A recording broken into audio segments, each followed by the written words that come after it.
Hello, hello. It is day 114 of 365 days of my raw suspending disbelief journey.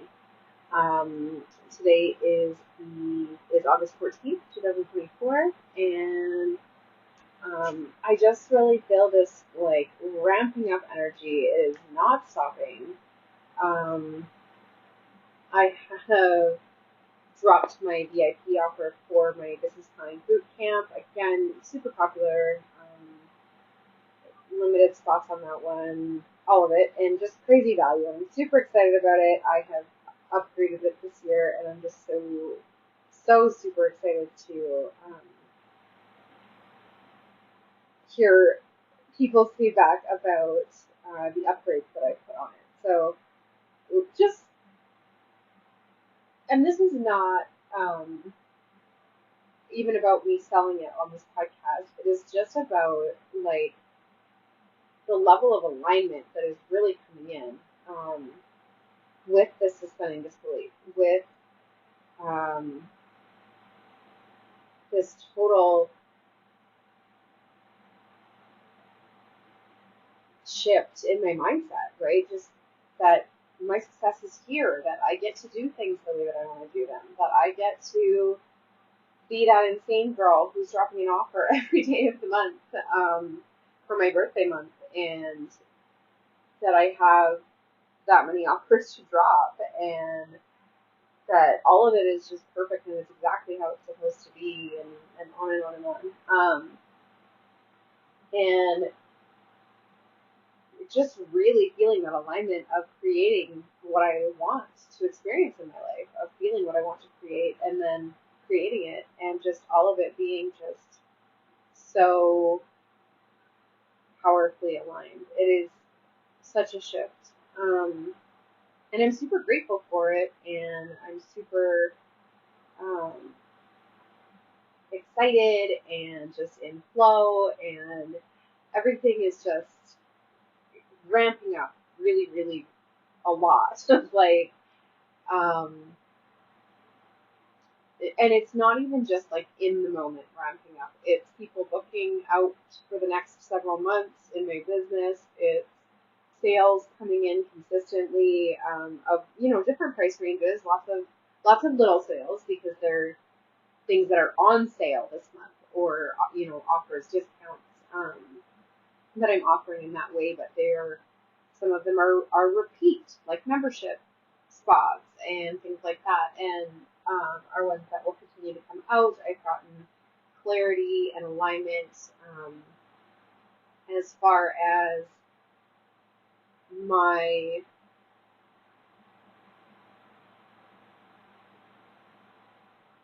collaborations, as far as my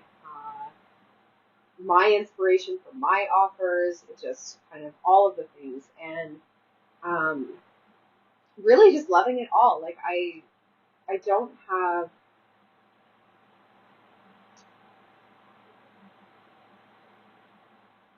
I almost wanted to say that I don't have something new to share in that sense, but it just feels like I'm sort of in this same mode, but it's such an exciting and fast-paced mode. But at the same time, maybe I just need to start sort of reiterating the lessons that are coming through for me about stopping, about breathing and slowing down, and really, like, I have taught this and touted these lessons for so long with my clients, and believed them fully, but at the same time, this is just sort of another level of these things, and that would be things like slowing down to speed up, how that works, and that is something that completely works, and it's super powerful. And my taking the time for me in the morning, and not just 10 minutes, like um, I've absolutely been in the space where 10 minutes was all I had and was all that I could put, and that is better than nothing. And if you are at that point in your life, um, especially, you moms out there who have young kids at home who wake up the second you do, kind of thing, or um, whatever the case may be, I get it, and I've been there. And 10 minutes is totally better than nothing, and is absolutely it should be the priority. It's super important. Um, but also, if you can do more, right? And the longer that you can put towards it, the more time and intentional effort that you put towards it, the more effective it is. And I have been putting a good chunk of time every day into my self-care and into my energetic maintenance and doing it first before anything else, no matter what, and allowing everything else to sort of just be paused and be on hold until I've done that each day. And completely suspending disbelief that there could possibly even be a problem with that, if that makes sense. So, um, trusting and knowing that all of my clients will be okay if I am not available until later in the day. Trusting and knowing that my kids are going to continue sleeping in the morning while I do that. Trusting and knowing that I can get up early enough and still get enough sleep every day. All of these kinds of things. And just really suspending disbelief around it all. I really have been to a very extreme level. My ability to suspend disbelief has grown over the time of doing this challenge and this podcast or this daily verbal journal, right? And reflecting has really amplified that so much. So um, not only taking the time for that in the mornings, but then also at the end of the day, going back and refreshing my memory about it, reminding myself, yep, that did work for me again today. And every day confirming that for myself is really retraining my RAS, right? My reticular activating system, which is what I'm pretty sure that I've mentioned before, but in case I haven't, or in case you haven't heard of it, or you're randomly popping into this episode, um, your reticular activating system is the part of your brain that finds proof for you of your beliefs. So if you believe that life is hard, that everything is too expensive, that you don't have money, that you don't make enough money, that you are struggling, that your kids are bratty, whatever the case may be, your brain will find proof of it. It will look for those things to confirm. Your brain, you want to be right. Everybody wants to be right. And when you say something like that to yourself mentally, you are telling your brain what to look for evidence of. And so it looks for that. So if you tell yourself, I'm wealthy, I'm successful, and this is why affirmations do work. And I don't personally love doing affirmations just on their own. I have different practices that all sort of combine to create this result in a different way. So, but saying to yourself that you're wealthy, that your success is inevitable, that telling yourself, I am suspending disbelief about XYZ, that I am able to XYZ, that I am going to XYZ, telling yourself these things tells your reticular activating system what to look for.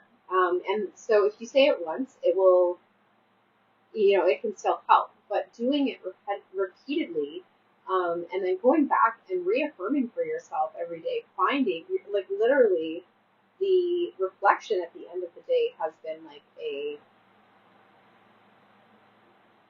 such an amplifier for my RAS, for me to see the proof, right? To, like, I say it at the beginning of the day, or I say it at the beginning of this challenge, saying that this is what I'm suspending disbelief about, this is what I'm doing. And then at the end of the day, I go back and say, how was that shown to me? Like, where's the proof in what I said? Where is it? What is it that has happened that is coming down the line that I can sense now, that I can feel, that I can see, or that I have evidence of, like signups for my offers, or, having recurring income signups that are, they may be small monthly, but they add up to quite a bit when you have multiple of them ongoing, and so on. So all of these types of things, and then doing that reflection at the end of the day, really, really anchoring in for my RAS that this is the proof that it is happening, and having it not be that my RAS, which has previously been trained to look for certain things, uh, sort of passes over the new proof that's coming in. It helps me to not miss the proof, the tangible evidence coming into my life. So, yeah, just really anchoring that lesson in that it is so impactful and so powerful. And I really hope that any of you who are continuing to listen to this podcast are suspending disbelief for yourself and then daily reflecting back. And if if you miss a few days or whatever, like not the end of the world, but continually coming back and not restarting at day one, but just reactivating yourself, recommitting yourself to this and having that be just not an option for you anymore and just watch your life transform. It's absolutely incredible. So I'm absolutely loving it. And I hope that those insights were helpful for someone today and that the right people hear them. So, yeah, that's what I have for you today, and I will talk to you all tomorrow.